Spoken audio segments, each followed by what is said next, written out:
All right. Welcome, everyone. Thank you for showing up in such a large crowd, defining the steady Brussels drizzle. I hope your walk here was the low point of the election season, and things will just go up from now on. So I'm Jeremy Zettelmeier. I'm the director of Bruegel. I'm here with Andy Bounds, the EU correspondent of the Financial Times, and we're here together to moderate the first Bruegel Financial Times debate of the 2024 EU election season, something we have done before, 5 years ago, also with the Financial Times. It was fun, it was informative, and we have a great panel for you here. I have no doubt it will be equally fun today. To show you what's ahead of us, Andy will introduce the panel and explain the rules of the debate. Andy. Thanks very much, Jeremy. Yes, we're delighted to be here at the Financial Times. This is one of the most crucial European elections for many, many years. And we're very, very happy that we've got a really good turnout from the key political parties who will be taking part. Just to remind you that there are lots of people watching online as well at home, and whether you're in the room or at home, you can engage in the conversation on social media with the hashtag #VisionForEU. That's vision for the letter, the number EU. So I'll just introduce briefly the candidates, then I'll explain the rules of the debate. So our panelists include, I'll go from left to right, Thanasis Bokalis, who's the Secretary General of the European People's Party, Maria João Rodrigues, who's the President of FEPS and Chair of the Party of European Socialists Financial and Economic Network, Rasmus Nordqvist, who is a member of the board of the European Greens and a candidate for the European Parliament from the Danish Socialist People's Party, Dirk Friedrich, who is the cluster coordinator in the European Parliament for economic, budget and cohesion policy for the Identity and Democracy Group, Frédéric Boccarat, who is a member of the Executive Board and the Economic Advisory Board of the Party of the European Left, and a candidate for the European Parliament for the French Communist Party, and Alva Finn, who is Executive Director of ELF, which is the political foundation of the Alliance of Liberals and Democrats for Europe. We are missing one of the political families here, the European Conservatives and Reformists, who decided not to field anybody, so make of that what you will.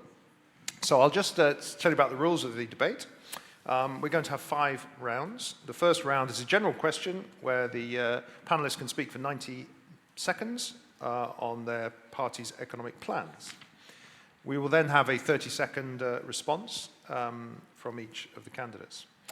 Then we'll have 3 subsequent rounds focusing on growth and competitiveness, economic security, and the green transition.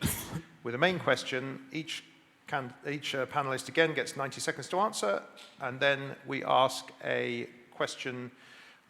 We ask that question to you, and then you have individual follow-up for 30 seconds, and we're hoping to get a debate going so you can indicate to whoever's moderating if you wish to respond to something that somebody's just said.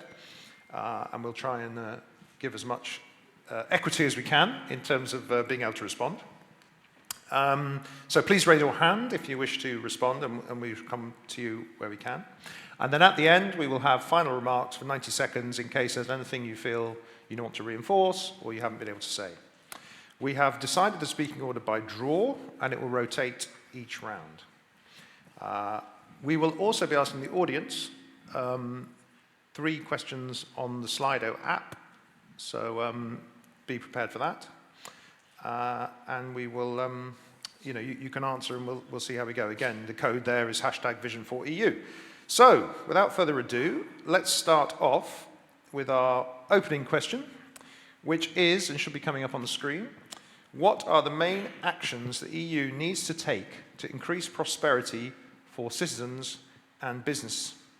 And we will turn first to Thanasis Bokalis for 90 seconds on that question. Thank you. Let me read the question first.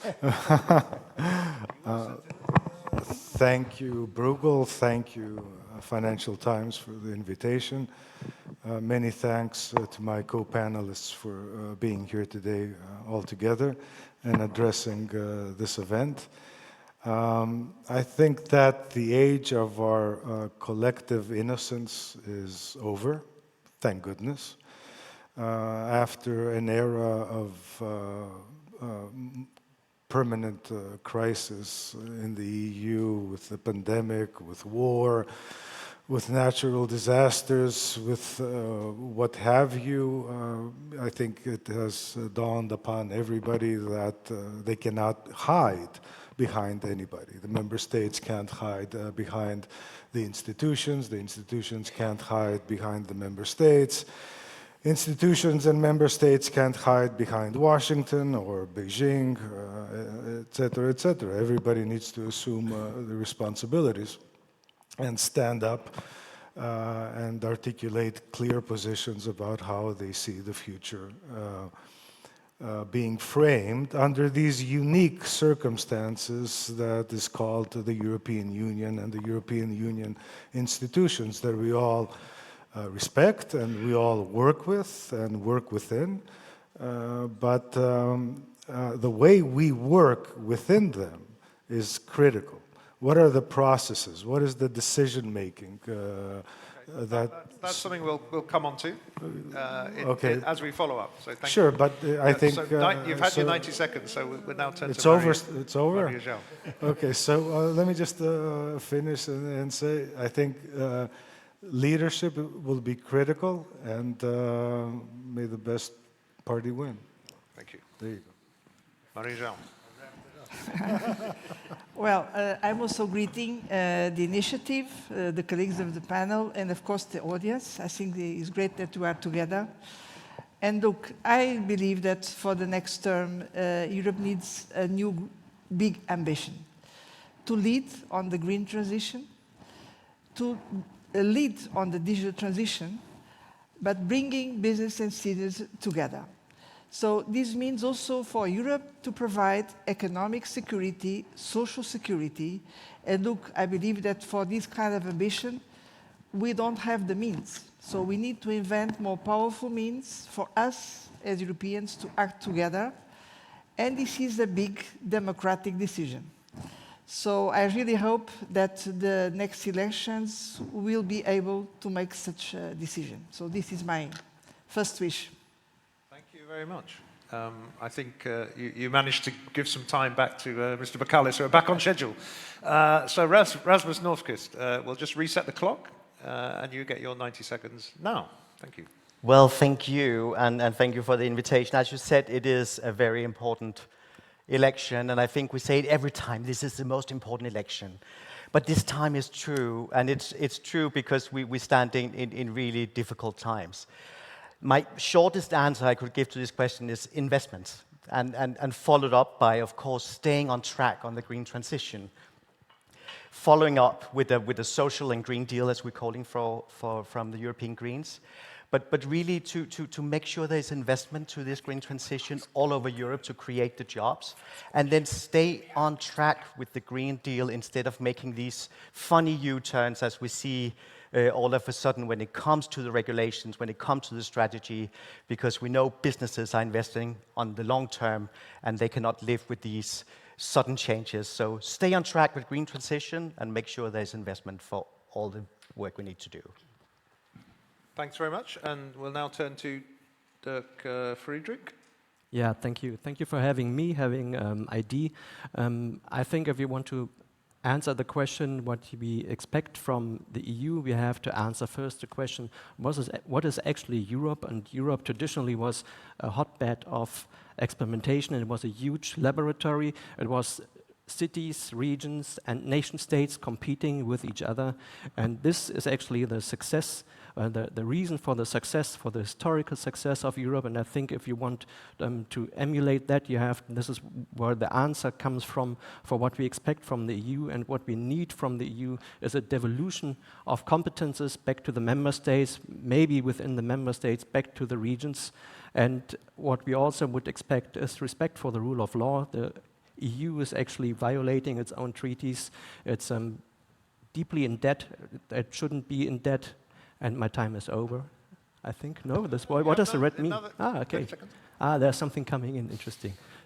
Okay, what we would expect is basically respect for the treaties, for example, with respect to for not being in debt, and from the ECB to respect its mandate to actually care about inflation and not about the greening of monetary policy. Okay. Very clear. So now, Frederic Boccara, you have 90 seconds. Yes, thank you. We need a serious change because there is high suffering of Europe and of citizens. What provokes it is the domination of financial markets and the obsession of profit rate overall. Both are relayed and reinforced by European central banks and by the conception of European Union. This brings stagnation, hard stagnation, and even war. So we need a kind of expansion, ecological and social expansion, and with geographical balance. It implies to put an end to austerity, austerity for people and austerity for public services and austerity for ecology, and to put an end to a policy of some kind of open bar to capital profits and even to weapons. Instead of little compensation or little corrections, we need new principles, cooperation and sharing instead of competition and appropriation, and democracy and new criteria instead of the domination of a financial market monopoly. I highlight three measures. The first is to put ecological and employment criteria in every economic measures, especially in European Central Bank financing and in public subsidies, with incitation but also penalties. And second, to create a European fund for public services financed at 0% by monetary creation of European Central Bank and financing spending of states if they develop public services and employment. It is possible with the existing treaties. And acting to change the world economic order, implementing new kind of treaties and transformation, de-dollarization, transformation of IMF. It's a responsibility of Europe to a new world. Thank you. Okay. Thank you. Alva. Yeah, I think people really feel left behind. People feel left behind because Europe cannot provide now for their physical security. We have the war in Ukraine. We also have foreign interference, not just from Russia, but Morocco, Qatar, China. Energy prices have been weaponized against us, so people are feeling insecure. But they're also not feeling like Europe provides for their economic and social security. So we see farmers being left behind by the green transition, or at least they think they are. Workers who feel like their employers are going to other continents. Small businesses who see that there's not enough workforce here for them. So now I think we need to own the future. That's our motto at the European Liberal Forum. And we need to do that by implementing a lot of the ambitious goals, targets, and bold regulations we put in place already. We're not for putting in a lot more regulation. We need to implement the ones that we have properly. We also have a bit of a trilemma. How do we keep Europe secure, competitive and sustainable all at the same time? If you go too far into one direction, you lose balance. And as the Liberals, we're looking for balance in how we're doing as the European Union. So we're putting forward an agenda on security. We need to make sure that Ukraine win the war. We need to stay autonomous, but how far? Open strategic autonomy. And we need to complete the single market, and I'll talk a little bit more about how we're going to do that. And we need to have the right skills in the right places so that we can make sure that our businesses and our Europeans are competitive. Thank you very much. I'm now turning to German for the first round. Thank you, Andy. So we're now going to operate on two tracks. The first is we're going to show a Slido question for the audience. So the speakers have already been briefed that they're not expected to answer the Slido question. So this is a multiple choice question that you will be given the chance to answer during the round, and then the round will unfold with another question. So can we see the Slido question, please? It was here? Yes, indeed. So we're going deeper into the topic of growth and competitiveness. Which of these would be the most important factor to increase economic growth in the EU? First option, strengthen the single market. Second, reduce regulation. Third, promote European champions that can compete with large US and Chinese firms. It changed order, but it doesn't matter. I remember the original order. Increase taxes on the rich to finance public investment is a further option. And then finally, none of the above. Economic growth should not be a priority for the EU. So this challenges the basic question. I see there's already tons of activity here with the single market winning, and I'm very worried that this is about having too many Bruegelians in the room, I hope you get. Maybe Mr. Letter is just voting a few Mr. times. Letter is out there, right? Okay, but now let me turn to our panel. And so we're going to go in the same order, except it will be sort of changed once. So Maria João Rodrigues will start, and the question is the following. The EU's recent growth performance has disappointed compared to, for example, that of the United States. What can the next Commission and Parliament do realistically to boost the EU's disappointing growth when most economic policy levers continue to reside at the member state level? Maria João, start, please. Well, I think this is a very important question. Let me tell you that when it comes to the green transition, we can argue that Europe has been leading. Because we took the forefront, we have a European Green Deal, we have a big package of new laws being implemented, and they should be implemented. But I must say, on the digital transition, we also made an effort to catch up, notably United States and China, with a quite important package of regulations, but this is not enough. We are still lagging behind clearly on the digital transformation, and this is so important because this will change everything. So I believe there is a second leg we need to promote for the next term, which is to build our capacity to provide better digital solutions.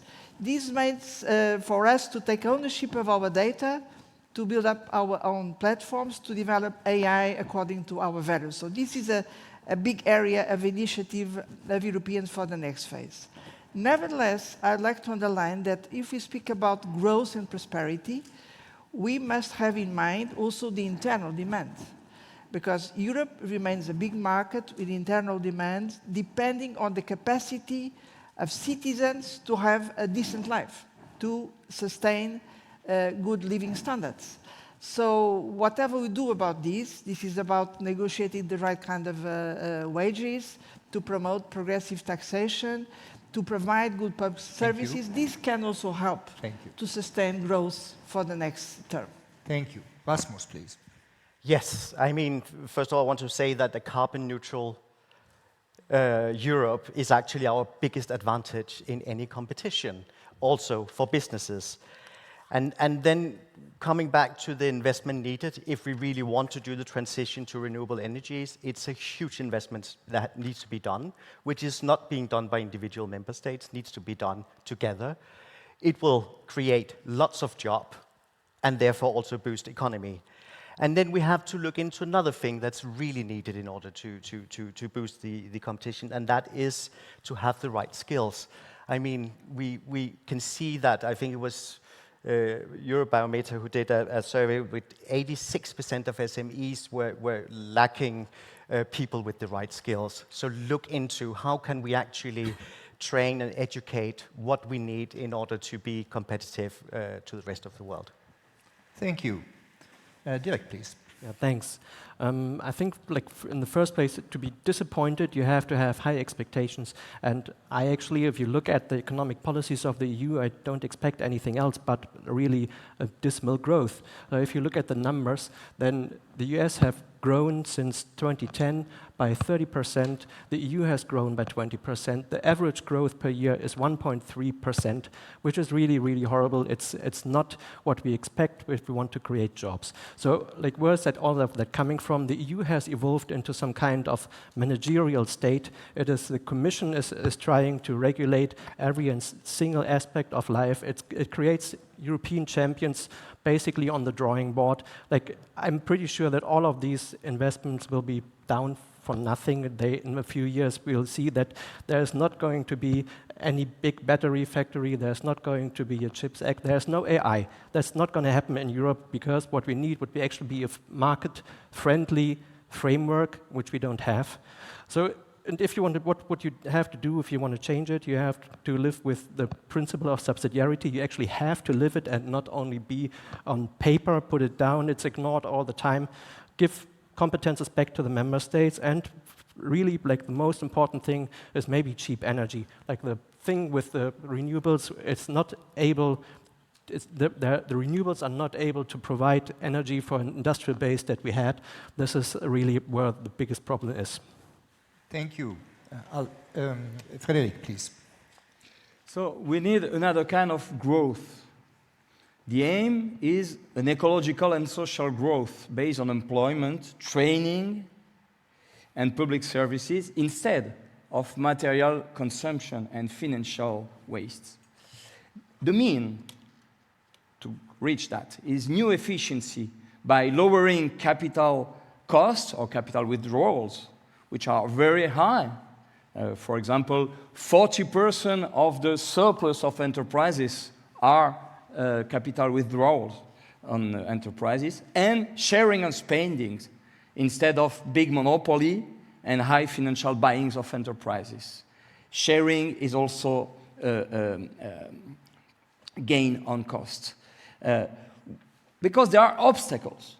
What undermines efficiency is capital costs and financial markets, and they are relayed and developed by European Central Bank policy, and even there is national policy. The European Central Bank is very powerful.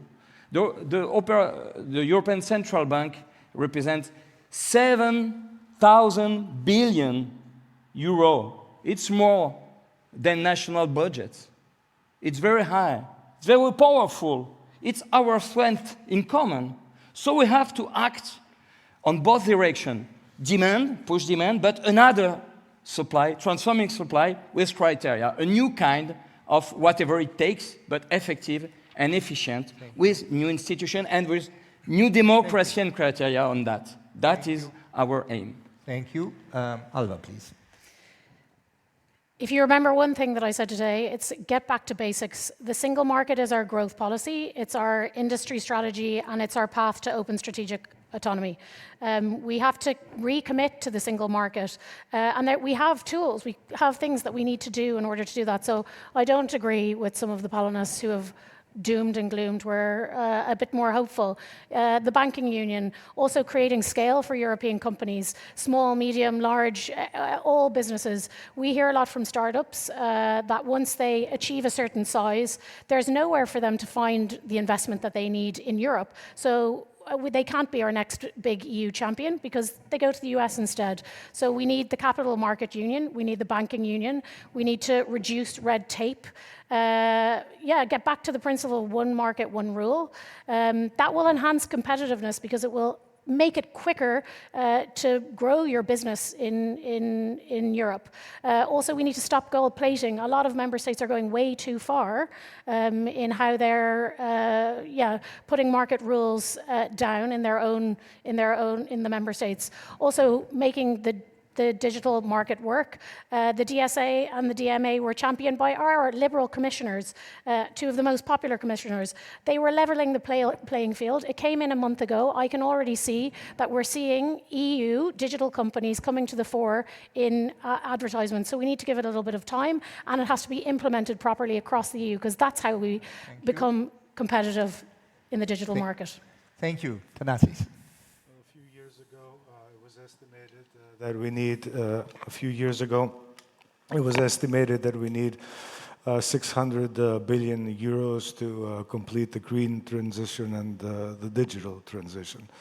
We also need to work on our defense union, and we also need to find money for CAP and cohesion funds. So despite the fact that many levers still reside at the hands of the member states, the fact of the matter is all this needs to be financed, and we need to find the money, and it is the EU that needs to find the money. So this is an important task at hand. Number two, what we need to do is create the framework so that this money can be well spent. We have a precedent. The Recovery Fund did that. It was a huge success.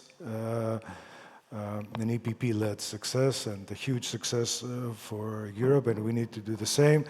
And finally, we need good policies. The Biden administration's IRA exposed the weaknesses when this first came out of Europe. But the fact of the matter is, the IRA, if you look at its policies, regarding the green transition, it costs 4 times more than it would by implementing just a simple carbon tax. So good policies matter, and good policies lie within our member states, within our member governments. The Commission needs to work with them better. Thank you. Maria Jean, you want to come in? Well, I think it's interesting that we can already see clear differences in this panel. And it seems to me that it's a total illusion to assume that we Europeans, we can conduct the green transition and the digital transition just by acting local and national. We do need much more powerful European policies for the green and the digital transition. And then we need to finance them. And the pandemics learned us an important lesson, is that where we are dealing with something high challenge, we need to be bold and inventing something new. So we invented a powerful financial tool based on issuance of a common debt. And we believe that this tool should be extended for the next period, should be made permanent, really to finance the green transition with social fairness. Thank you. Does anyone else want to come in on that point? Should the RRF be extended? Should it be folded into the EU budget? Should it be abolished? Frédéric? Yes, we see differences. There is the left which says we need more expenditures, and the right who say austerity. But we cannot let the expenditure in the hands of financial markets. And next generation, you spoke of, is borrowing on financial markets. We have to use European Central Bank, European monetary creation, and what is important is not to say good or bad policy. Who is for bad policy? All are for good policy. But criteria, specific criteria, and democracy to follow it. And we have to invent it. And it is possible inside the existing treaties. And I want that we can converge on that aim and that goal of mobilizing monetary creation of European Central Bank, but differently than during the pandemic, because during the pandemic, it fueled the capital.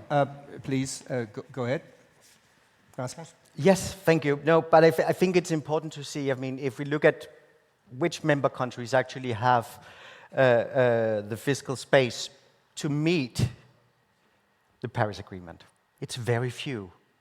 And that's why exactly that we need to also see how can we raise the investments together in EU, how can we do this transition together.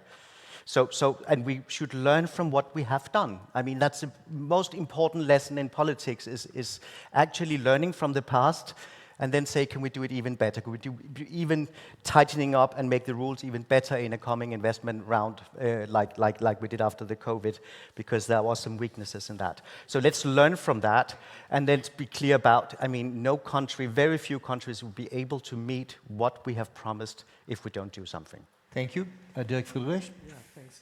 And I think one point is very important. Like when we talk about NGU, and there's a big element of redistribution involved. And if you look at the budget of the EU, there's nothing. There used to be a tool, the operative budgetary balance, which basically was saying how much do member states pay and how much do they get from the EU. This is, since a few years, is cancelled. It's not there anymore. It's because the Brits have left. It's because NGU is very expensive. And when everyone talks about the resistance to the EU and populism is rising, this is the reason, because people feel that there is a lot of redistribution there and countries are paying for other countries. And this is not what the EU should be. We should be good neighbors and not debtor and creditor and not giver and taker. Thank you. Alva, you want to come in on this point? Do you mind the fact that the NGU is redistributive, and should the RRF be extended? I think we need to know more about what the results are going forward. There's been many things in the media recently about yeah, maybe it isn't delivering yet. So there's enough money at the moment. You know, if we look at the RRF, it's the same almost as the IRA in the US. So it's not that we don't think it's a question of money. It's how to efficiently use it, and also how it works with the panoply of all these funds that we have, which are very confusing actually. And another point I wanted to make is that now the private sector do not feel yet that the Green Deal has given them market signals in order to make their own investments. So yes, we can make the investments that we need as the EU, that's one thing.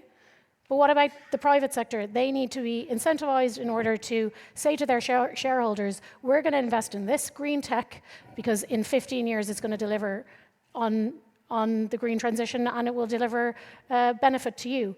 That still hasn't happened yet. And we need to unleash both EU financing and private financing in order to make the green transition work. Thank you. I think we have time for just one follow-up question, which is that the EU generally tries to play by the rules of international trade and the internal market. So these are particularly rules limiting member state subsidies to businesses. But we are in a world, and I think you referred to this at the beginning in your statement, where China and the US do not always abide by these rules. So the IRA was mentioned. How should EU policymakers address this problem? Should we essentially change policy with respect to either the single market by allowing more member state subsidies or international trade? Who wants to come in on that briefly? Okay, why don't you go first, Thanasis, and then... But what's your real question here? You're making the presumption that the EU is playing by the rules and it's getting the short end of the stick because the Americans and the Chinese are protecting their own economies, right? That is the feeling of many businesses, yes. Well, the feeling of many businesses is, in fact, that they cannot invest in Europe. European companies at this point cannot invest at home. Startups cannot continue in Europe, and they're looking at our member states. In my country, Greece, there are multiple startups that cannot find funding, as my fellow panelist was saying, and people are looking at the government and saying, I do not want to move to Silicon Valley in order to be successful. Now, I find your question a little bit problematic. What's wrong with what the United States is doing? What is, forget about China for a moment. I mean, was the IRA fundamentally wrong? And we compare that to what? A European perspective that is so diluted and compromised that it's ineffective. What I'm saying is that let's look at our issues. Let's look at what we're not doing right. Let's look at how we can make the money that we spend, that we do it in the most efficient and pragmatic way. Maria-Jean, you want to come in? Well, I think that for business to invest, we need to have a clear strategic plan and then means to implement this plan. So look to the American case, look to the Chinese case. They have a long-term strategic plan, and then they build up stronger means to implement. So what is missing now in Europe is that we need to set a clear strategic direction for the next term on the green and digital transition, and then to count on an active industrial policy. We should not be afraid of the word industrial policy, to support companies when they want to innovate, to absorb new technologies, but make it in such a way that is not only for a few. So all the regions should have the possibility to upgrade their capacity, to create new jobs, and to prepare people for a new future. Thank you. Frédéric? Yes, three things. We have to think on three things. We need new trade and investment agreements, new kind of trade and investment agreements. Now, the agreements, their aim is more trade, more investment. We would like to reverse treaties and agreements of mastering trade and investment, and the aim is employment and common goods. It's to reverse. So criteria, employment on both sides, ecology on both sides. We have to propose it to our partners. Second, we must not be a rely of United States or an enemy of China. We must be a bridge in the world between North and Global South. Because we suffer of China imports, but we also suffer of USA, which imposed high interest rates, and it's hurted very highly the European situation. And third, there is the South Africa, for example. And we need de-dollarization. We need monetary creation to push and to help South to be with better social protection, emulation on better social conditions, and then to reform International Monetary Fund.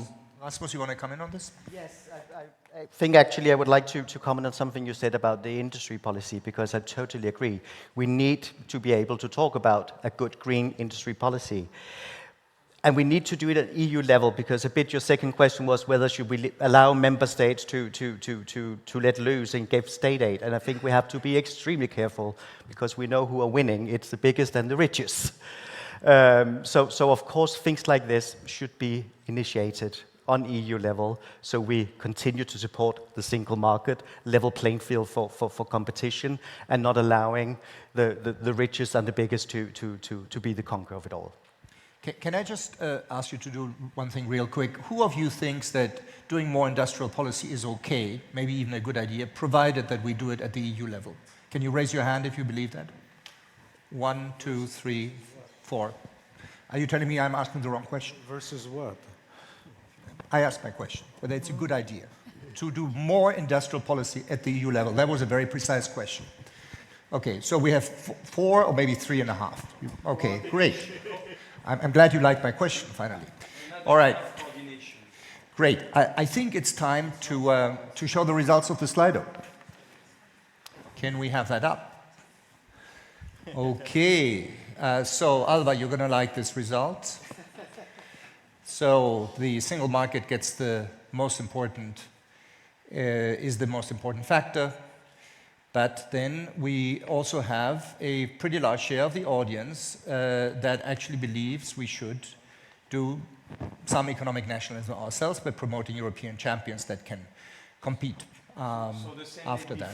So the same than before. The same what?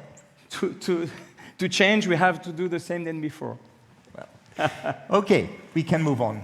Andy, does not think that. It's all yours. It's still changing. I mean, I guess it's with an audience of FT and Bruegel fans, maybe that's not a massively surprising answer, but it's quite interesting to see that increased taxes on the rich get 20%. That must be you. That must be the FT. I would have assumed more about reducing regulation. No. Well, yeah. But no, that's right. No. You didn't brief. It takes 2 centuries tax on riches.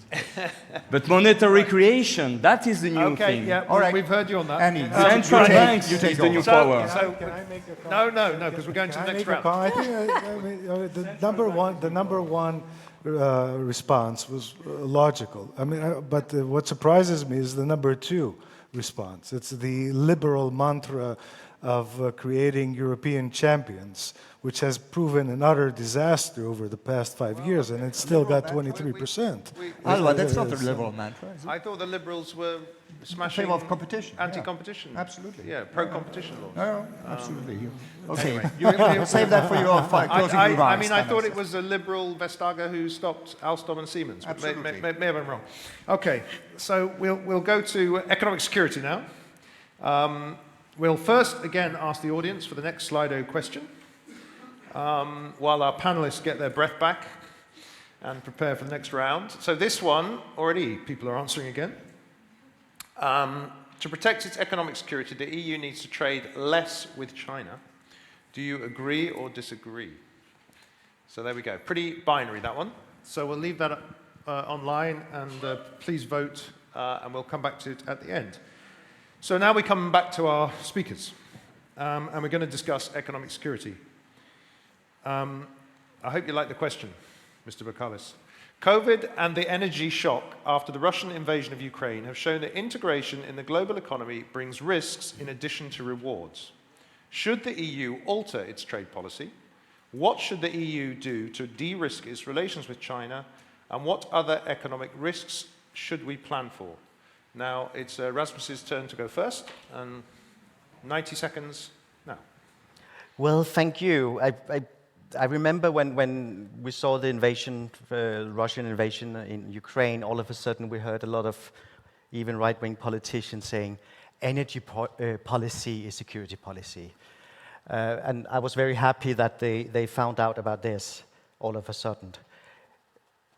Trade policy as well is security policy, and we should learn from the situation we faced in 22 when we saw that the energy reliance on Russia, where it took us.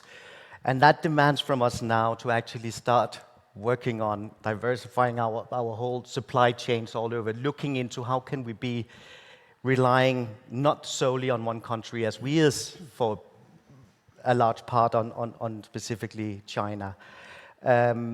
If you look into, for example, solar panels, I mean, we were really strong in Europe before, but we exported that to China as well. Now we're depending on them in order to actually meet our renewable energies. We have one strong point I think we could actually do to also get more independent from China, that is to focus on the circular economy. Right now, my own old business, the fashion industry, see a dumping of polyester fiber from China, very low prices because they get cheap oil from Russia.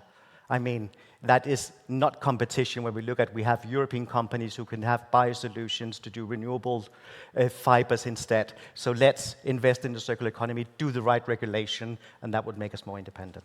Thank you very much. Now I'll turn to Doug Frederick. Yeah, thanks. I think the biggest tool for improved economic security would actually be an improved European economy. The more we are able to produce on our own, the less we are dependent on imports. It didn't start with the Ukraine. It started with COVID, maybe even earlier. Like the era of globalism is over. I think most visibly when what's the name? The Evergreen was stuck in the Suez Canal, and we are waiting for all kinds of materials that we're usually dependent on. So what we have actually lost, and here I have to say, I disagree, of course, with the Greens on the economic policy. Of course, we need energy security, but I think the key to energy security is actually a nuclear renaissance in Europe. We need to build nuclear power plants, as so many countries have already decided to do. The Netherlands are already doing it. Sweden is exploring it. In Eastern Europe, we are on a good track. So at the moment, still 23% of energy in the EU are produced by nuclear power plants, and it's going to be more. And this is what gives us the best tool to actually reach security. If you look at the US, why is the US so strong? Because they have shifted from being an importer of energy to being an exporter. We buy our LNG there. And this happened because they are embracing fracking, which we are even shutting down normal gas production. And this is important. If you don't have energy in abundance, you're basically not able to sustain industrial civilization. Thank you. Now I'll turn to Frederick Boccara for 90 seconds. Yes, we would have spoken about peace and peace initiatives for security first. We've chosen NATO enlargement to Ukraine, and ask for an intervention of United Nations peace force in the Donbass and stop weapon delivering to Ukraine, but also to Israel. There is a question of another kind of industry for weapons, defense and not attack industry. Second, for economy. We need a new kind of industrialization. Yes, more production, but different production. The direction, there is the energy mix, with criteria of greenhouse emissions.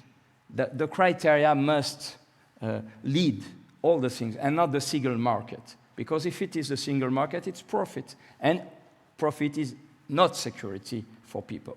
Second direction, public services for security. Public services, I mean mainly training, education, research and development, social protection and health. So we need advances and expenditure for that, and not to cut now expenditures. It's like cutting arm and the blood is flowing. We have to develop, it's advances to develop oneself, as we made after World War II. And so it is, and then in businesses, we need job security to workers. We speak about employment and training security for workers and rights for workers against cutting of jobs. Okay, thank you very much. Alva, Finn, you can come back, 90 seconds for Alva, Finn. We have to be more assertive in the world stage. I don't agree that what would happen if we don't help Ukraine? I think we don't want to see the future of Europe if Ukraine loses, so I'll have to disagree with you there.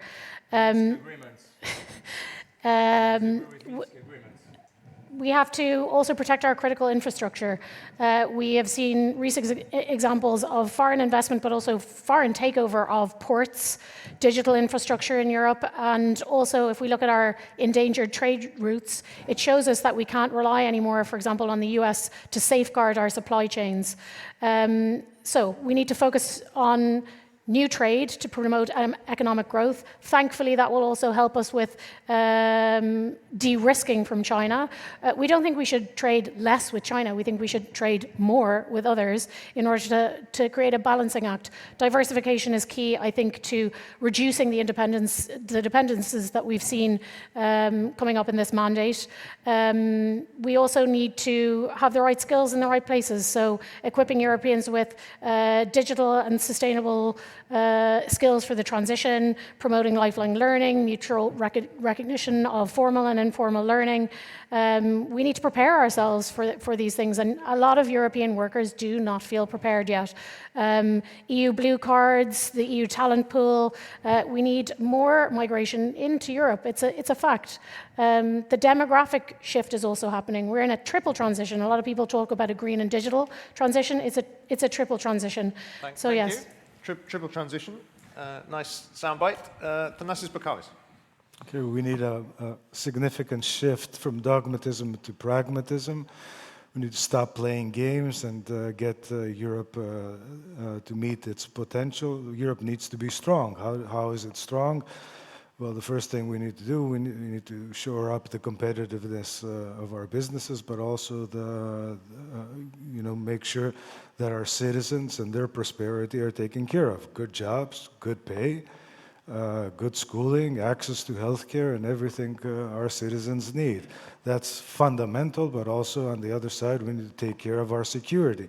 Not only our external security, but a security on our streets, on our neighborhoods, with respect to migration. If we do these two fundamental things, at the same time, making sure that we will function under an umbrella where the rule of law and our democratic principles are protected and upheld like nothing else, then I think we're going to be in good shape, and we're going to be able to drive a trade policy that works.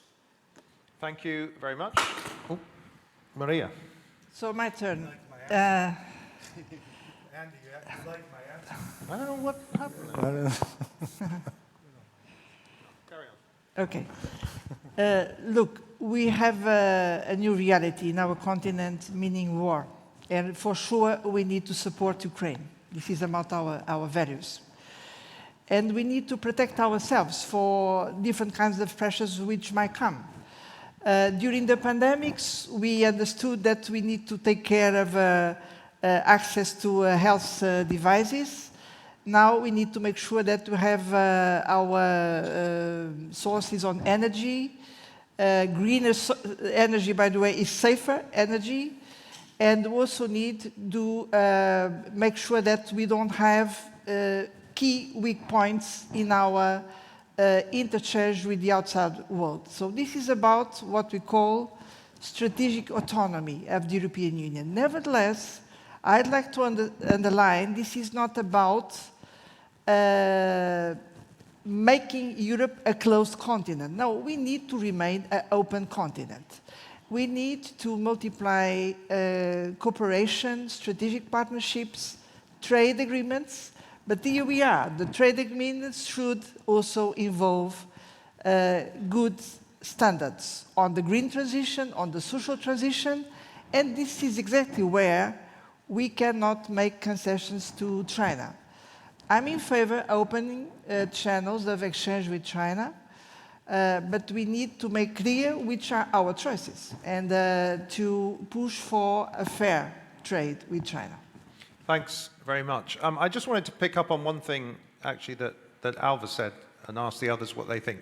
Because to hear a liberal to say that, European ports, we should be, beware who owns European ports, to me sums up how the debate's changed over the last few years, right? So I just wonder if anybody else feels that's a critical installation that should be, we should have investment screening, one of the things the Commission is pushing, for key assets such as ports, maybe even power stations, green tech, whatever it is.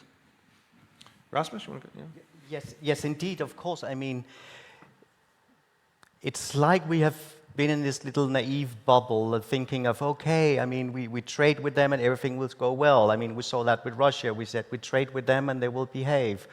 We see where it took us. We're standing in facing China right now, or have been for many years, and I think we've been far too soft on our relations with China. I mean, let's not be naive. We all see the pictures. We know where half of really essential goods we're needing, and for example, solar panels, how they're produced. I mean, it's naive to think that human rights are being followed in these factories.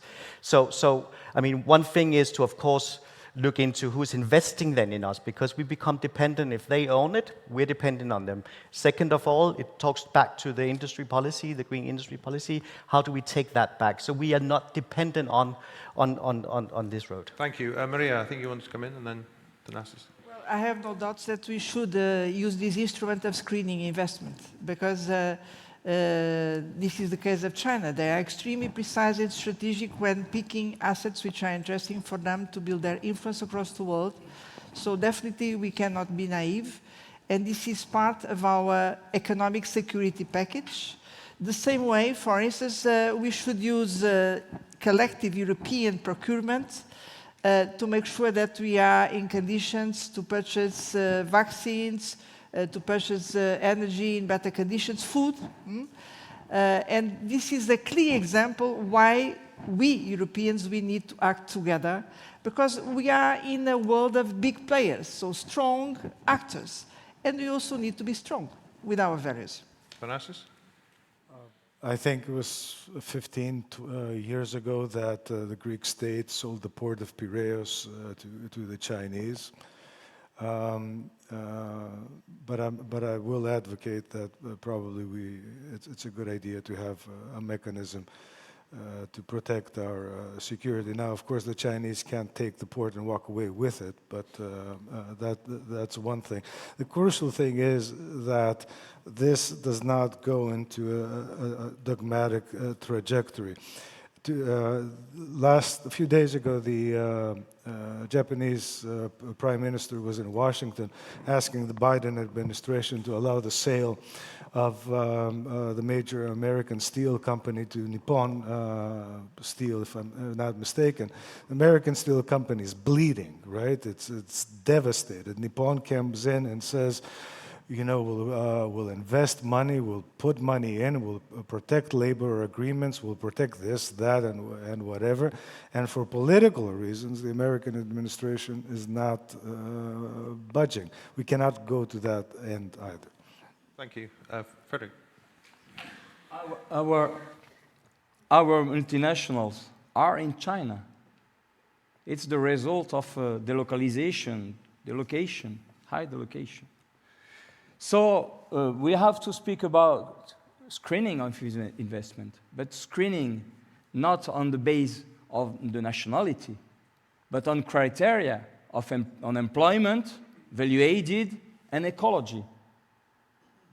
But that is our consistent story, our consistent discourse for the whole policy of Europe. and not what you said before. You come to that only at the end, and speaking about free market, single market. But it is the free market and single market who leads us to that. Second, we don't have to... Stop you there, sorry, Frederick. Okay, you had but one. You can come back again. austerity is We worse know for your opinion on insecurity. austerity. Austerity is worse for Yeah. insecurity. Thank you. Alva.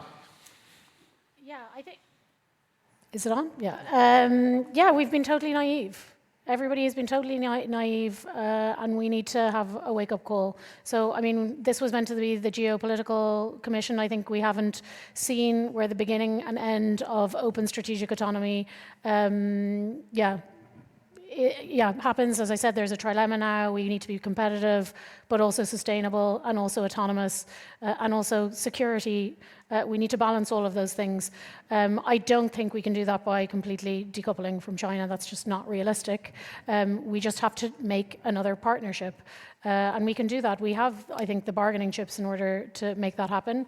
But yeah, no one is saying as well that we shouldn't maybe accept foreign direct investment. What is the level of that foreign direct investment? Those are the kind of debates we need to have in this dialogue around open strategic autonomy. Okay, and just on that point of open strategic autonomy, I still struggle with what it really means. You're talking about these balances. So we have a deal with Mercosur, which some people say will boost the economy, will give us access to the raw materials we need, and yet other people say will destroy the Amazon. So, you know, these are choices politicians have to make. And at the moment, we don't have that deal. And China can go and buy whatever from Brazil. And, you know, China is free to trade with Mercosur. So I just wonder, you know, where is the balance right, or does it need to change? And also, if I may, that the balance is kept between Brussels and the member states, right? Because we have that fundamental imbalance happening right now. I mean, if you look at France, it entered into deals with a Chinese company and a Taiwanese company to build batteries for electric vehicles in the north of France. That in order to boost the French automobile, fine, very, very, very good. The question is, would France, as a member of the Council, allow the same thing to happen at the European level? I doubt it. So, you know, what we do in our member states needs to be done here in Brussels as well. If you want to really protect and evolve this common market, we need to go away from the practices of the past. Okay, thank you. Maria? I'd like to come back on this by saying, yes, on one hand, we need to strike the right balance between remaining open economy, able to trade with the others. On the other hand, making sure that you are not vulnerable on critical things, such as food, health, energy. These we cannot accept, and we learn a lesson. Nevertheless, I think there is another part of the solution, which is about making sure that we have stronger multilateral rules to have a level playing field for all actors to operate on the same value. Let me give an example. We just adopted an important law on due diligence regarding how our European companies operate across the world. Respecting basic standards, social, environmental standards. We need to make sure that Chinese, American companies competing with ours, they respect the same kind of standards. Otherwise, of course, this is unsustainable. Okay, so we need to be very active also reforming the multilateral system. Thank you. I'm going to go Frederick first because he had his hand up, then Rasmus, then Dirk. I would like to begin with the question of the rules. Because we need other kind of rules, not only rules, other kind of rules. For example, now, when an enterprise wants to delocate in China, a bank will give him money to delocate, they borrow to delocate. And the central bank will refinance it. Normally, if the forecast is profit, it will good interest rate.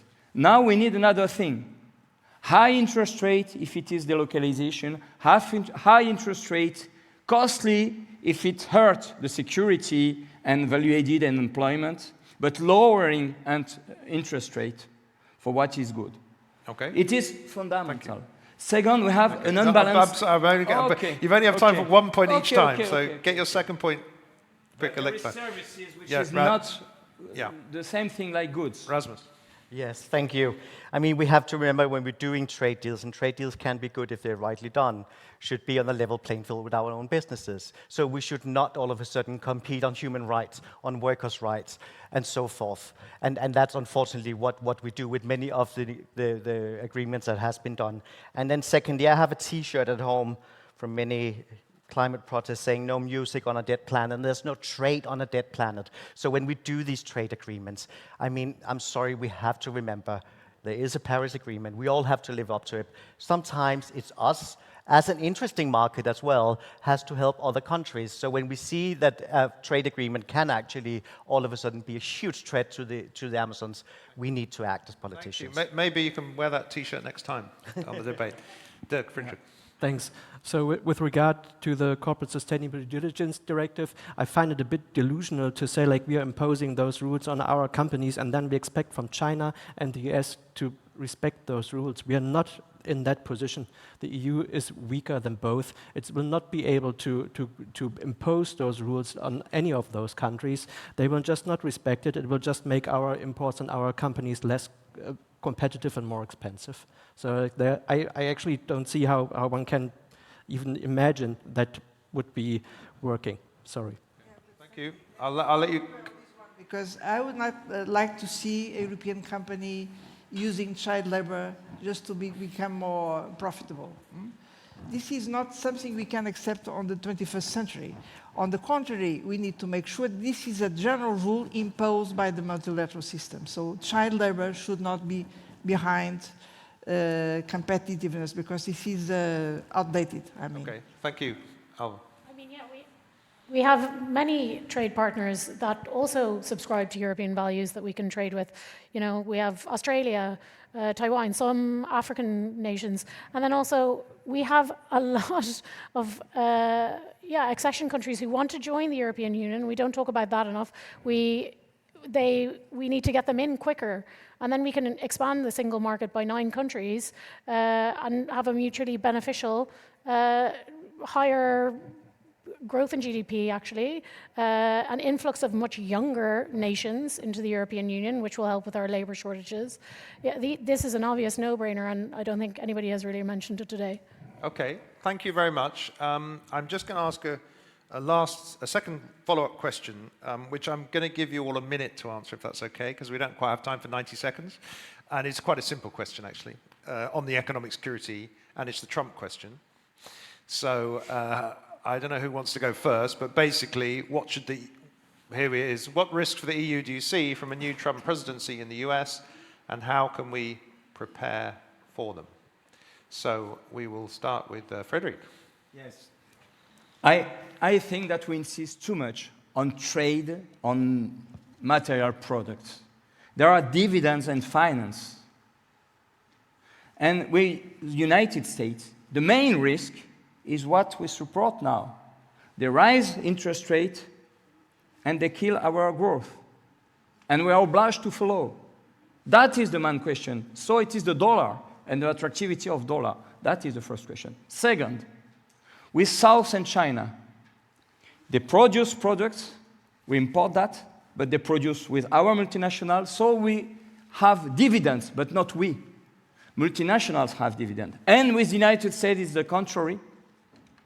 We produce and they have dividends. So the question of financial flows and the financial repartition of power is a very big question. It's bigger than only material trade. So we have to reorganize financial system and to build new kind of agreements of investment and trade. Perfect. Thank you very much. Next one on Trump. Maria. Look, I think that, of course, we need to be prepared for this.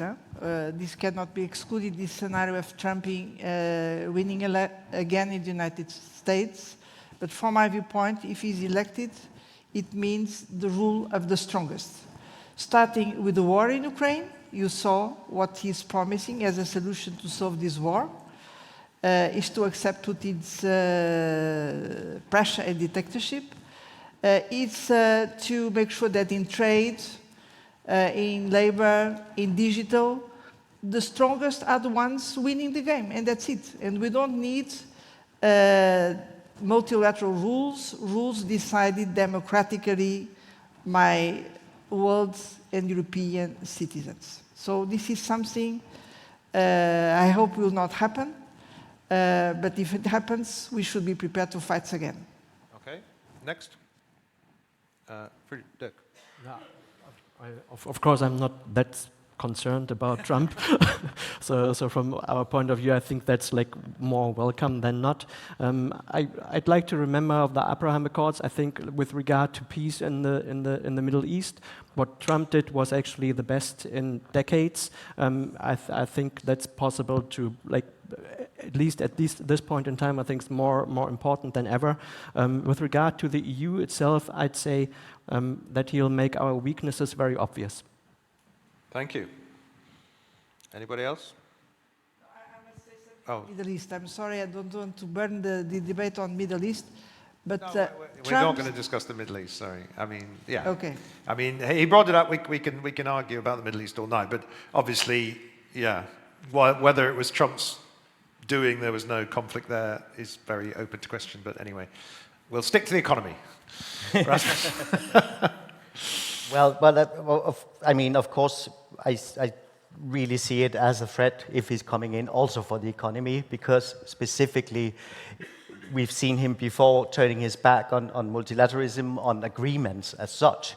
So what we should prepare for is, first of all, to look into how can we be more self-reliant in Europe when it comes to our production. Secondly, also to take leadership globally in order to reach out to other countries, other areas, to say how can we actually still put an emphasis on multilateralism? How can we actually make sure that we are some areas in the world that believe in the rule of law? Okay. Thanasis. Well, when it comes to our defense capacity, the fear about Trump is very clear. I mean, European defense has been riding on the coattails of American dominance since the end of the Cold War, and that's a truth. And we've been, we've just let it happen. So, I mean, this needs to change. I mean, Trump may come, but Trump will go. And the transatlantic relationship is what matters. And for that to be fruitful and for it to go on, you need two strong sides to coexist. Okay, thank you very much. And yeah, and I think we need to show unity as we did the last time he was around. I think it will be worse this time. And yeah, it will be a threat on many different levels to the relationship in NATO. We hope that maybe we'll have another trade war, but we solved it the last time, and hopefully we'll be able to do it again if we stay united as a bloc, as we had been doing before. So I think that strategy remains. But again, it pushes the idea of open strategic autonomy even further. As I've been saying the entire time, we need to diversify, not just from China or dependence on Russian oil and gas, but also on the relationship with the US. And that's been clear for many years.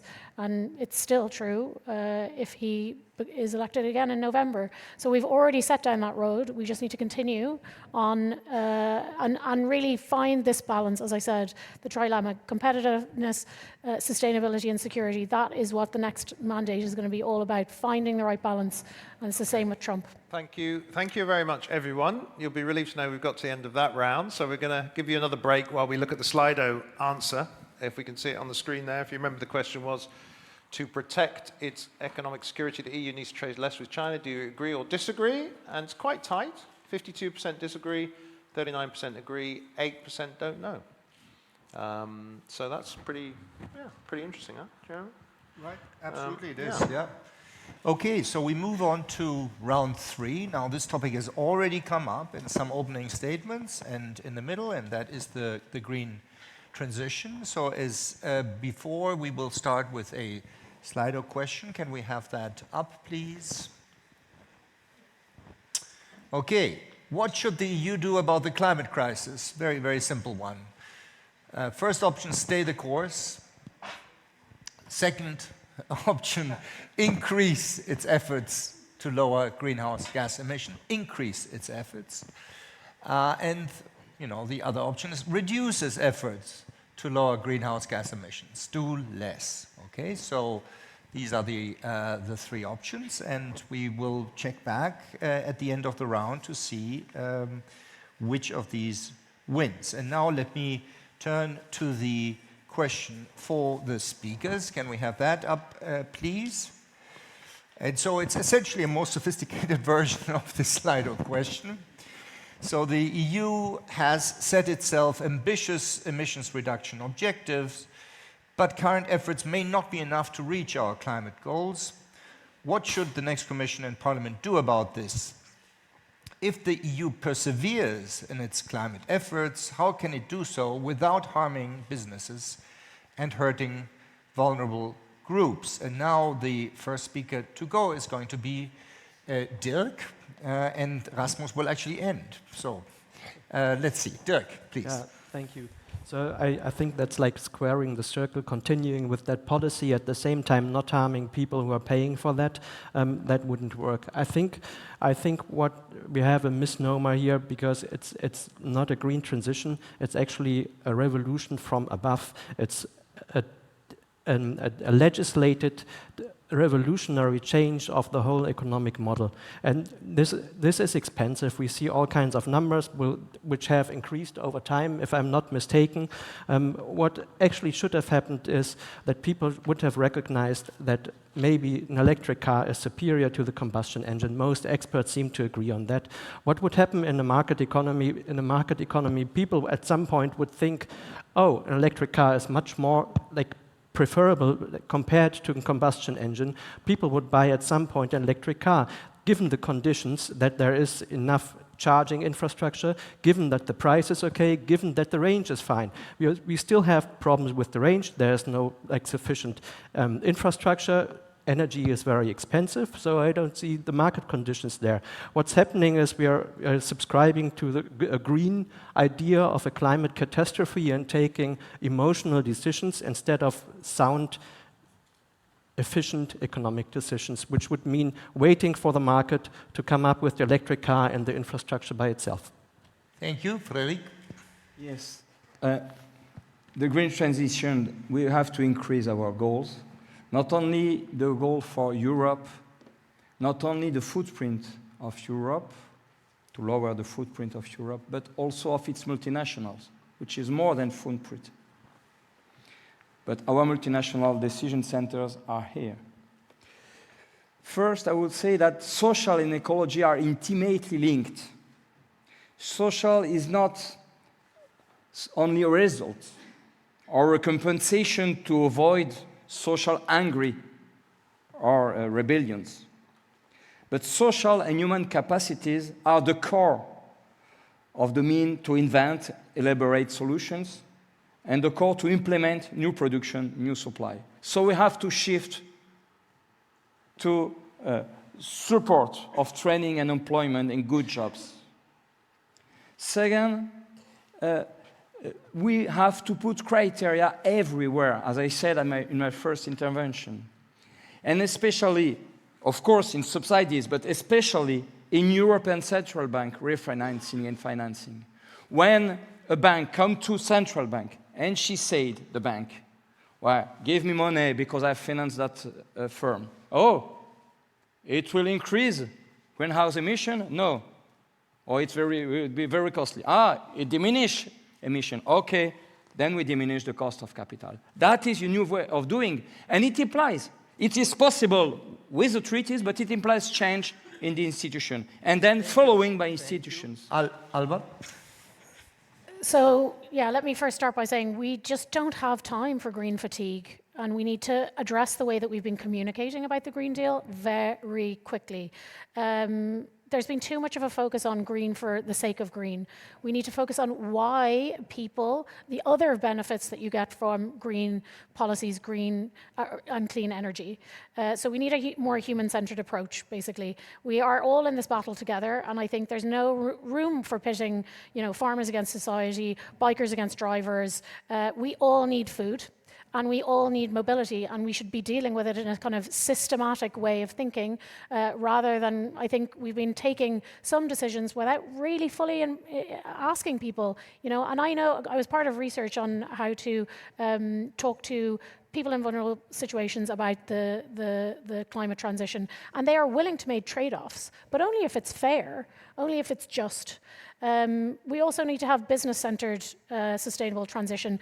As I said already, they don't have the market signals yet, so they are not yet willing to make the investments. We need to make that happen for them so that business can go along with the Green Deal. They are ready, they want to, but I mean, to tell their shareholders, I'm going to make this investment for 15, 20 years down the road, that's a difficult sell unless we give them those market signals. The other thing, techno-sustainability, a focus on innovation to diversify, clean and renewable energy sources, including biofuels, fusion, hydrogen. We've been making decisions about the technologies of tomorrow, which without knowing what they are. So tech neutrality also, I think we should keep it at the heart of how we're going to do the transition. And even if you just look at the leaps in AI that have happened over the last 2 years, we didn't predict that. So it's important to be neutral. Thank you. Thanasis, please.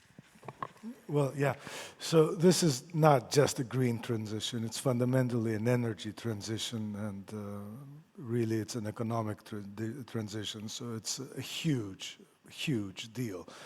And we're committed to it, of course, but to speak about green priorities without speaking about economic priorities and attaching our green policies to competitive policies will simply not work. And I think that's just the fundamental economic reality, whether we like to accept it or not. What is needed on top of that is politicians who have the honesty and the fortitude to make sure that when they see whatever group in society suffer, because nobody wants to promote policies that will make any group suffer, be it farmers or anybody else down the road. We need to have the capacity and the flexibility to address their concerns without being called climate deniers at the tip of a hat. Okay, Maria João. Well, we need to conduct this transition. There is no doubt about this. We have a very serious problem of climate change and biodiversity depletion. This is our responsibility as a generation. But that said, we need to find a way to conduct the transition, paying attention to people's problems. First of all, when it comes income, we just saw recently a revolt coming from the farmers because their income was at stake.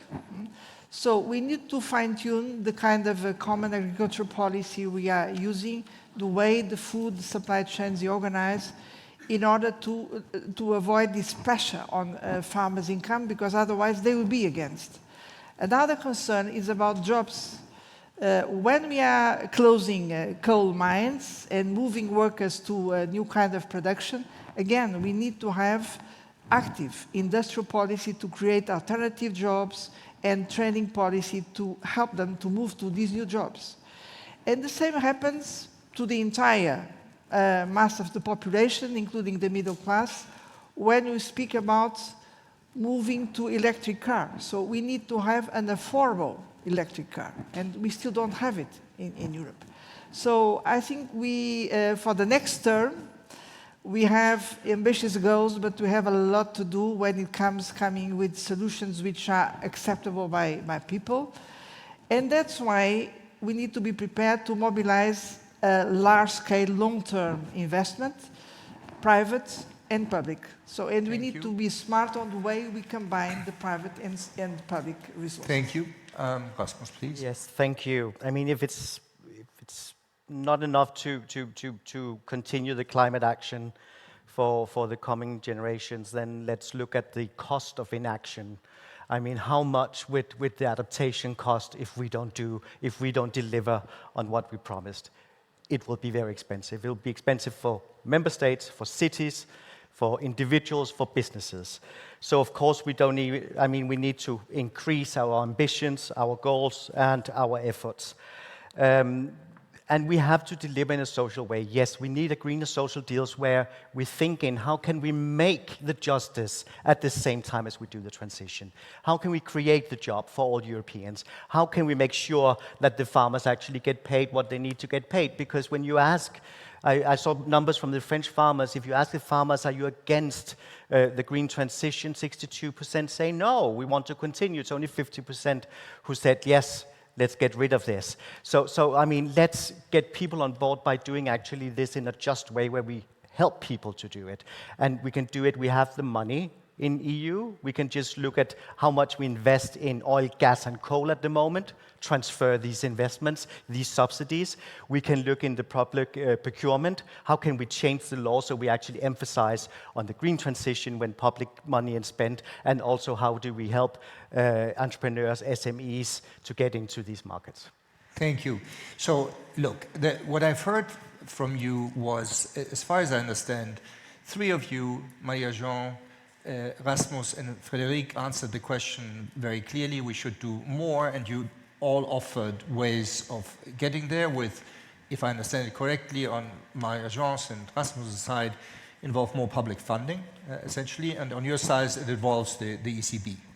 And then Dirk gave a very clear answer in the other direction, which is don't push it, let the market feel. I wasn't so clear about the two of you. So you asked for fairness, right? It's an issue of fairness will give us the buy-in to make this whole thing happen. But in what sense can we be more fair? And with Thanasis, I wasn't really sure. So you want some honesty from politicians without them getting labeled as climate deniers, but honesty about what? And should the Green Deal targets be, lightened up a little bit or not? So if maybe the two of you want to come in on these points. I think your question is fundamentally inaccurate. It is, but whether they should go up or down, we have a set of rules, and we're considering at this point how do we achieve them.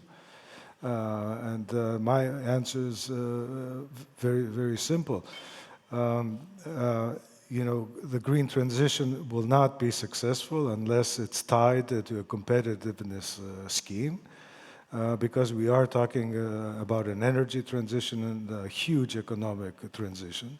So in order to achieve the goals that we have set, we need to have economic policies that are fully aligned to this end. The other comment I made regarding climate denialism, which is very popular these days, is this. We need to have the strength and the courage to recognize when what we are doing is failing or not working out very well. And it's as simple as that.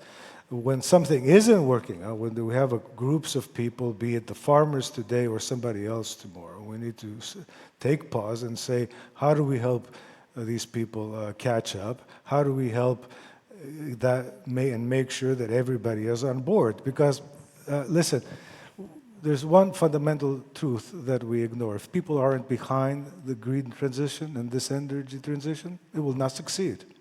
So you would not count the climate targets themselves as a policy that is beginning to fail? We accept the climate targets. We have them. That's for sure. What we don't have is a competitiveness package that ties in with these targets. We don't have that. As I said from the very beginning, we want to implement the Green Deal. We don't want to put in new regulations and things like that. I agree, though, that we don't have a plan for competitiveness. So that's why we need to really focus on, okay, how are we going to bring industry now with us? They are saying, this is impossible for us now. So yes, there is need for more leveraging of private investment, and we can only do that if we send market signals. So that's my message is that we cannot implement it without taking that approach. Another thing is skills. Do we have the green skills that we need to make this transition? No. And we can do that through social dialogue, reinvesting, but also making sure that there are legal pathways for the people who need to come here in order to teach us those things or have them already. Thank you. So, yeah. We'll give just Rasmus a chance to come in, and then Andy. Yep. I'll make it very short because I think the problem is to stand here and talk about we need more private investments, and then what we're seeing right now from many EU leaders is actually turning their back on the strategy we put together, the targets we did together. We've seen it in agriculture, in the CAP, we've seen that the Council all of a sudden stepping down on the green demands we have in that.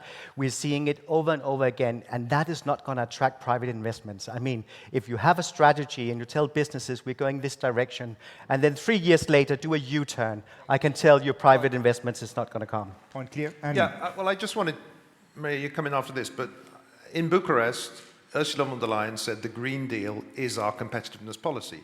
When it was agreed in 2019, it was the EU's competitiveness policy. Now, people are saying we need a competitiveness policy alongside the Green Deal. So does that mean it's gone wrong as a competitiveness policy, and actually other people maybe have benefited from it? So I'll start with Maria, and then maybe she also promised. Yes. Okay, this is a very good comment. Well, I'm assuming that a competitive advantage with the future should be based on a clear commitment with the Green Deal. This gives us a leading position across the world. Nevertheless, I think, coming back to the discussion we're having, for the next term, we will be basically confronted with a clear choice. Either we downgrade our climate targets with the argument that we don't have the means to deliver this, or we increase the means to deliver on the green targets we have adopted. So this is basically the choice. And when I'm referring to means, I'm referring to public, but also private. We have a need of mobilization, large scale, of private investment, starting with the Capital Markets Union. But we know from our experience that if we have strategic public investment, this can leverage a lot of private investment. So we need to be smart about this again. Okay, Frederic, and then Nasser. Yes, because the question of combining or change, conciliate with the market or change, because we agree public subsidies is not enough. So first, monetary creation is more. But we cannot have European Central Bank and public subsidy one side and the businesses doing other things for profit. Because the rule of profit is one part of the problem. So we need, and that's what we propose, we need the leverage to orientate private on different criteria than profit. That is important. And second, we need transformation of employment, training and transition of employment for insecurity for them. Then we need other rules also and another behavior of private business. Okay, thank you. The Green Deal sets the priorities, and that needs to be matched by a competitive package. Ursula von der Leyen was right. We have the goals. We need the means to get it done. If the Green Deal was written by an EPP commissioner, I think would have been much further in that, but it is what it is. 5 years after it started, shouldn't that have been done already? Yeah. Anybody else want to come in? I'll hand back to you. Jan. Yeah, so I would like to take you briefly, as we close this round, to the international dimension. And so I have a follow-up question. I'm not sure whether this can be shown or not.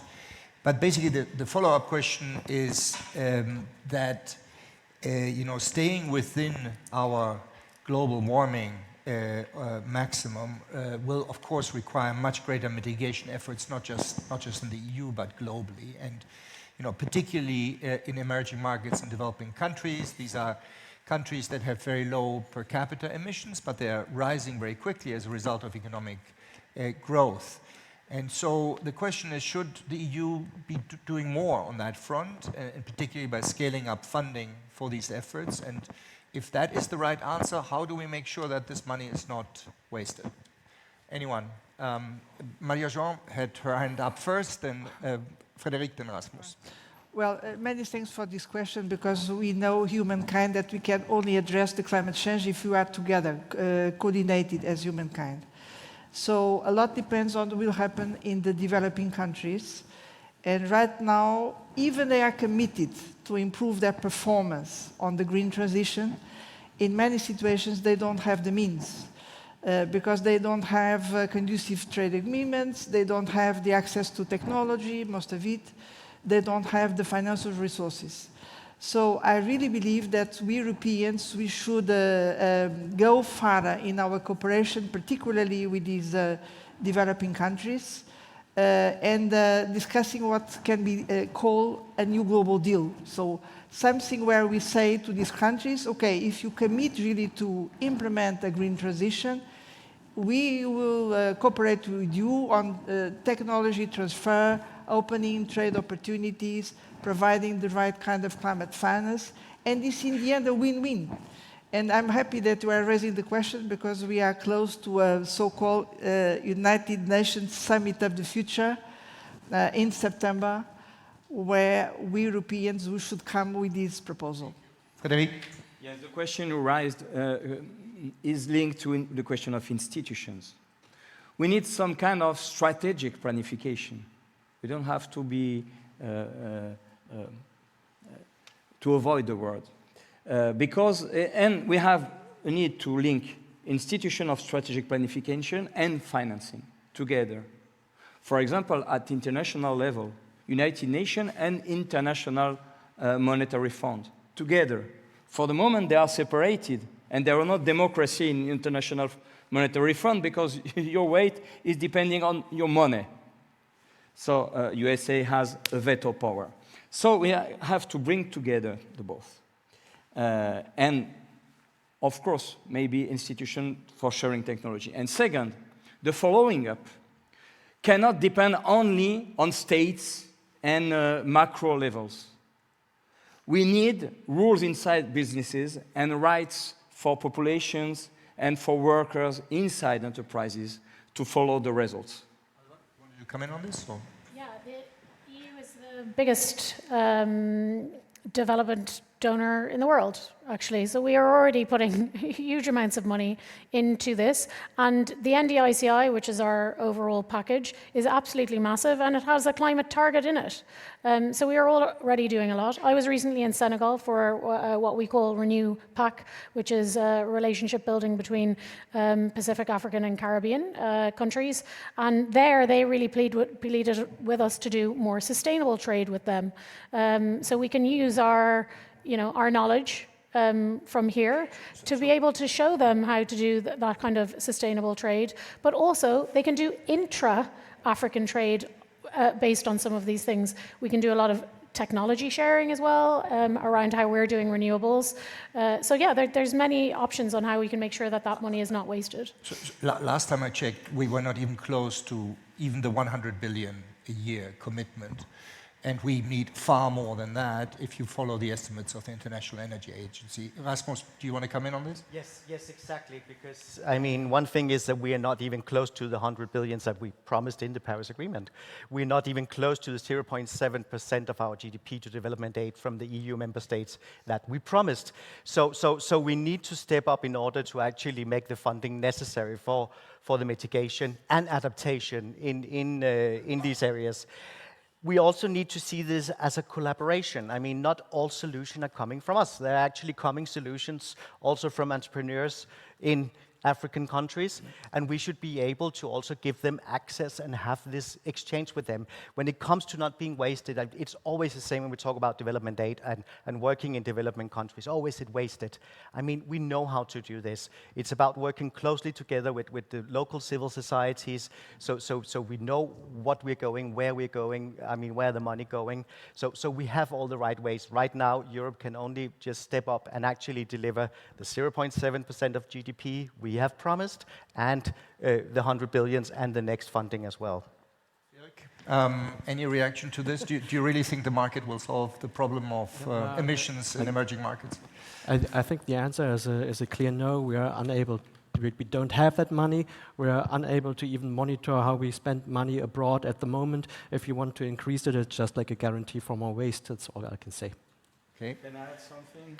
Go ahead. If we come back to the objective, which is 1% of the GDP, it means $1,000 billion each year during 20 years. So we don't have that money, but we can have advances to develop it. So special drawing rates and the responsibility of IMF, International Monetary Fund, is very important. Although, on the contrary, if we are stick on austerity, then it is the ideology of the year 1930s, which leads to fascism because of austerity and of suffering of people, and I refuse that. Thanasis, anything from you on this subject? Not really. Okay. All right. So perhaps it's time to go to the Slido, answer. Can we have that up? Okay. So 2/3 majority to actually increase efforts to lower greenhouse gas emissions. 29% to stay the course, only 4% argue for reducing efforts. All right, very good. I think we are in a position to go to our final round, which will be the most fun, particularly because Andy will moderate it. Yes, this is quite a simple one. So it's another free 90 seconds each to make your closing pitch to the audience here in the room and watching online, and for posterity on the recording. And I believe we should be starting with Frederick, if I'm not mistaken. Thank you. So if we start with you, just to sum up your arguments. Thank you. So Europe is at the crossroads, I agree. And we have three priorities. First, public services. Second, new kind of industrialization, ecological, social, and geographically balanced. And third, another Europe in the world for peace, for autonomy with USA, and as a bridge between North and South. Two main stakes for that. Money for people and for the planet. Sharing of our strengths in Europe for social progress and not for competition and not for Europe fortress. And democracy with explicit social and ecological criteria. Our conception of the change is not following capital, neoliberalism and imperialism logic, not reinforcing it, but not only simply correct it. Stop with austerity and the precondition of debt reimbursement, but also not breaking the table, which would make people pay and endure. Not enter in a religion war on treaties. We can change concretely now, radically, immediately. Would you dare, even colleagues, to create European funds, financed at 0% by European central banks, for immediate, massive recruitment and training for healthcare, hospital, education, freight train, that will be a common road to other Europe, other contribution to the world. Let's change concretely things, and then we can generalize in the text. That is our vision in that European election manifesto of the European Left Party.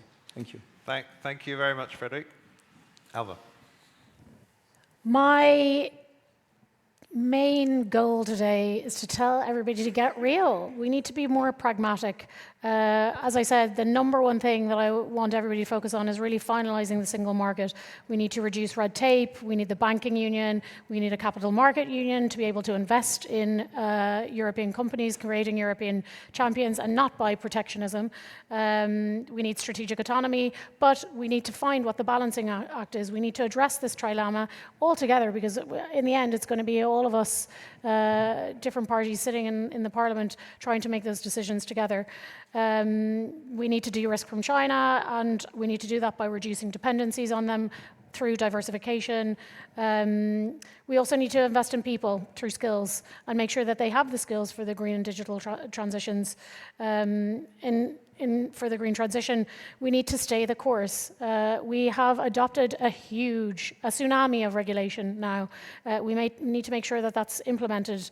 We also need to make sure that businesses are able to unlock the public investment the private investment that we need to go alongside, the RRF and all of the other mechanisms that we've already adopted, and make sure that that's used efficiently. There's so much waste happening. So before we start talking about new money, we need to talk about how we're using the current money itself. So yeah, thanks again for inviting me to the debate. No, thank you very much. The beginning of your speech sounded very much like a set of European Council conclusions.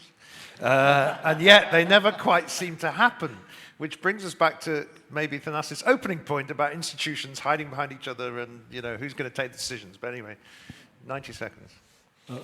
Thank you, and thank you for hosting us here today. I guess Mario Draghi and Enrico Letta will give us the goalposts, and if we have the good luck and good fortune to have good leadership, we'll get there. We need to protect our security, be it external in our streets with migration. But above all, just let me talk a little bit about our democracy. We cannot forget about that. We cannot forget about the rule of law. This is what we all agree on. We may disagree about our economic policies, and we may disagree about security, but we certainly do not disagree about protecting our democracy. We certainly do not disagree about protecting the rule of law, but we need to agree that we need to stop instrumentalizing these issues in the European Parliament and elsewhere. We need to protect our common home, and we need to protect our unity, because without that, we won't go anywhere. We're entering elections again, 27 campaigns, and everybody's struggling to talk about Europe and to get away from their national issues. But we have a good start. The pandemic offered that. The Recovery Fund offered us a glimpse. Let's take this a few steps forward. Thank you. Thank you very much. Marie-Jo.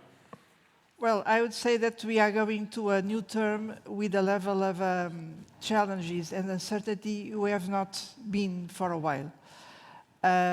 We progressives, we are in favor, first of all, of empowering people to deal with these transitions, the green, the digital, the social.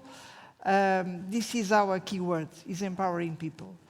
That said, we also have a war in our continent. So we need to take seriously the war, the implications for security, economic, social security, to make sure that our welfare system will protect people in these transitions. And we are also strongly in favor of cooperation. That's why this plea for industrial policy, real European industrial innovation policy, bringing together the capacities of Europe to master new technological solutions. But that said, we know that this can only be delivered with large-scale financial means we don't have for the moment. So this will be one of the big decisions to be taken during elections, when we vote, and after elections. And I believe that exactly to take the decisions meeting the level of our challenges, we need to go deeper in our democracy, in our capacity to decide together, and to have a more, in fact, democratic, but also more effective democratic system in Europe, taking decisions when we need to take them. Thank you very much. Rasmus. Yes, thank you, and thank you for this debate. Instability and insecurity is the worst for businesses and investments. And what we're seeing right now when it comes to the Green Deal and the green transition is exactly instability and insecurity when it comes to what the European right is out saying. We should not make breaks. We should not step back. We should not make U-turns. We need to emphasize the need for ambitions and for efforts exactly to deliver on this. We need to actually step up but have the political courage to do this in a new way where we have the social dimension on board as well, where it's not something we think of afterwards when we've done something deal. No, let's make a green and social deal that actually works to create jobs, to get everybody on board when we talk about energy efficiency, so we don't see people living in energy poverty in some areas of Europe. We can do this, but it needs to be the right majorities who are deciding how to do it. Unfortunately, we've just seen the Council leak papers on the strategic agenda where they don't even mention the green transition. It's out of their agenda. So if somebody needs to do it, it has to be the European Parliament after the elections standing up for what we agreed on and what the planet needs. But we need the courage to do that. Thank you. Thank you very much. And Dirk. Thank you. For the new term, I would have one expectation and one hope. The expectation would be that there is a right-of-center majority, being able to roll back the worst things of the new Green Deal, such as the ban of the combustion engine, such as forced renovations of buildings, such as the ban on gas heating in houses. This is like combined with a nuclear renaissance, that we are going to have built new nuclear power plants and put those projects in motion. This would be my expectation. Like there's a soft, not a complete complete redo, but there will be a rollback. For my hope, I would hope that Ursula von der Leyen, Green Ursula, is not going to be back. Well, that's a whole other debate, which we're hoping to have in the future, actually, because this is the first FT Bruegel debate, and we're hoping we may have a future one on more political line. I would like to thank everybody for their open, debate with each other. We have, across the political spectrum here, and I think it's a very good sign for European democracy that we can have sensible debate, no name calling, no mud being slung, and it's just been very interesting. I hope for the audience and people at home to understand the different perspectives and the arguments and what the stakes are in this election. Some of the people here were booked by their parties quite late in the day, so we would, like to thank them especially for coming in with very little preparation. I hope everybody has benefited from the exchanges. I would wonder if we might express some thanks to our panel for doing such a good job.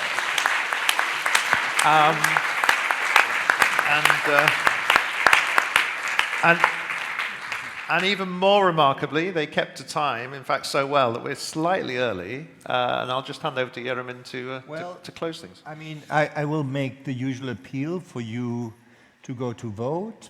So if you're a EU citizen, you can vote in your own country. You can also vote, if you live here, you can vote here in Brussels. And, whatever you say about this debate, there are certainly differences up there. Okay, those were made very, very clear.